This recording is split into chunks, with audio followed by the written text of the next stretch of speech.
All right. What is going on, everybody? I hope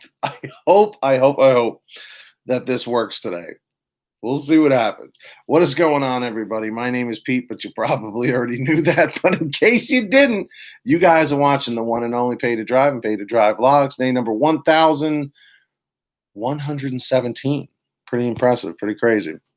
What is going on, everybody? I hope my volume is working. It says it's working, but every day it's been causing problems. I've been restarting my computer every day to make sure this works.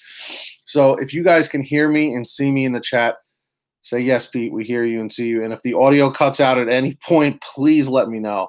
If you guys deliver for any of these apps, GrubHub, DoorDash, Postmates, Uber Eats, or any of the others, you should definitely be subscribed to this channel with all notifications turned on, everybody.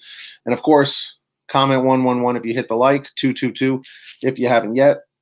What the like button does, so far so good. What the like button does is it tells YouTube that you guys are enjoying these videos and all that stuff. So make sure to do that if you could. So before we jump into this, which app right now for you personally, you watching, is making you the most money? Is it GrubHub? Is it DoorDash? Is it Postmates? Is it Uber Eats? Is it one of the ones I haven't mentioned? Put that in the chat or put that in the comments. Because for me, it's always been GrubHub, but for a lot of people, it seems to be DoorDash. So I wanted to read this article that I found where it literally simply says, rights for gig workers are a political issue, but many of them can't vote. It's a little bit of a lengthy article, so I'm going to read a good chunk of it, and let's jump into it here. I'm curious if you guys agree or disagree. This November, gig economy companies won a resounding victory on the California ballot. Remember this one?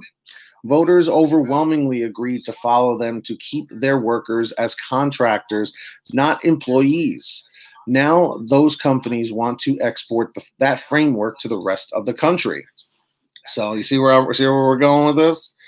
Executives at Uber Technologies Incorporated, Lyft Incorporated, and DoorDash Incorporated have all called California's decision a blueprint for future fights as states around the country scrutinize the future of gig worker rights.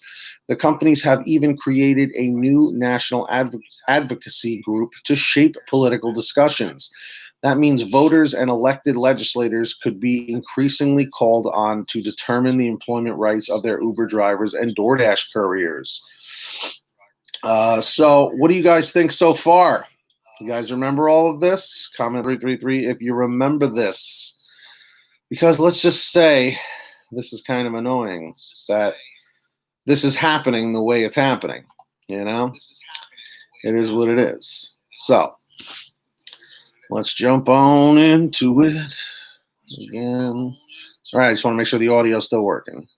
One group that won't get a say, though, are many of the people actually driving and making deliveries. Gig economy workers are much more likely to be immigrants than the rest of the population. The result is that some aren't able to vote on the political tussles that will increasingly decide their employment status. By one estimate, as many as 1/3 of drivers working as independent contractors could be ineligible to vote. James Parrott, economic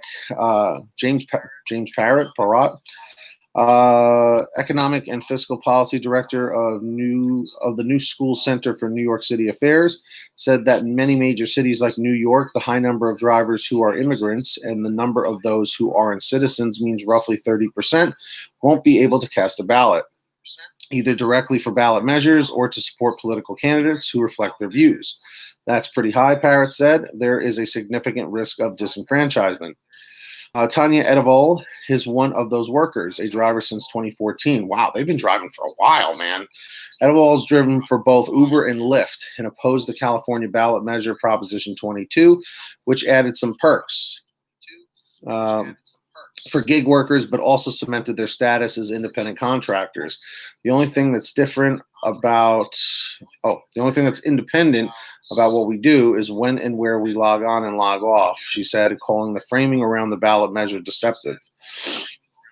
Let's see. In the run up to the election, Edeval spent hours on Mondays calling and texting drivers, urging them to vote no on the proposal, suggesting they prompt their riders to do the same. But as a Norwegian citizen with just a green card, she was unable to vote against it herself. Let's see. The population of drivers who are immigrants varies widely by market, but across the U.S., many have gravitated towards driving as a job.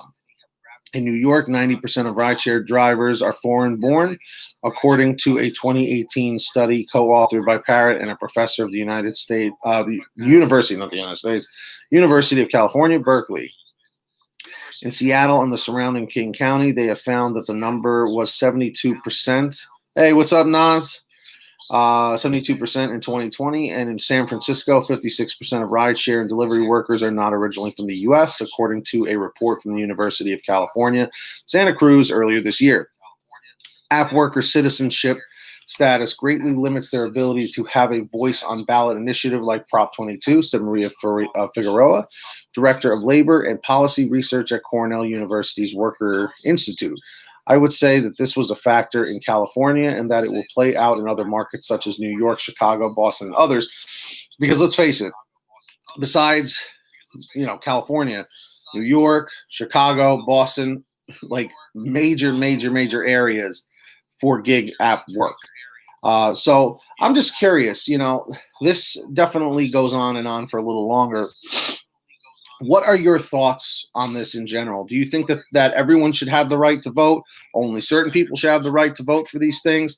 What are your thoughts in general? Let me know in the comments. Let me know down below in the chat. And of course, the likes are a little bit low, guys. So make sure to hit that thumbs up down below. Comment 111 if you smashed the like, 222 if you haven't yet. And of course, I do want to take this time to thank all of our patrons over at patreon.com/pay-to-drive. And of course, our ultimate driver, Millard Norton, who has pledged $100 a month, which I never thought anyone would do. But Millard, thank you very much. And of course, thank you to Kimberly Thomas, Tulsa Todd, Heidi Barnes, Kurt Paul, Brian Pomeroy, William Boudreau, Justin Case, Sarah Keston, Alan G. Van Horn, Scott Freisner, Drew Honor, Stephen Neely, Destiny Rudolph, Dave Chin, Frank Haviland, Jason Casta, Sherry Cassidy, Terry DeLong, Anthony Bliss, Nick G, Jenny Thomas, Matt Epperson, and Terrence Pacheco. That's right, everybody. Thank you to all of them.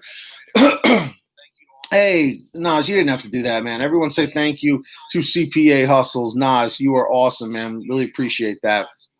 And of course, ladies and gentlemen, please make sure you're saving money with the Get Upside Gas app. Comment 333 if you're on there, 444 if you're not yet.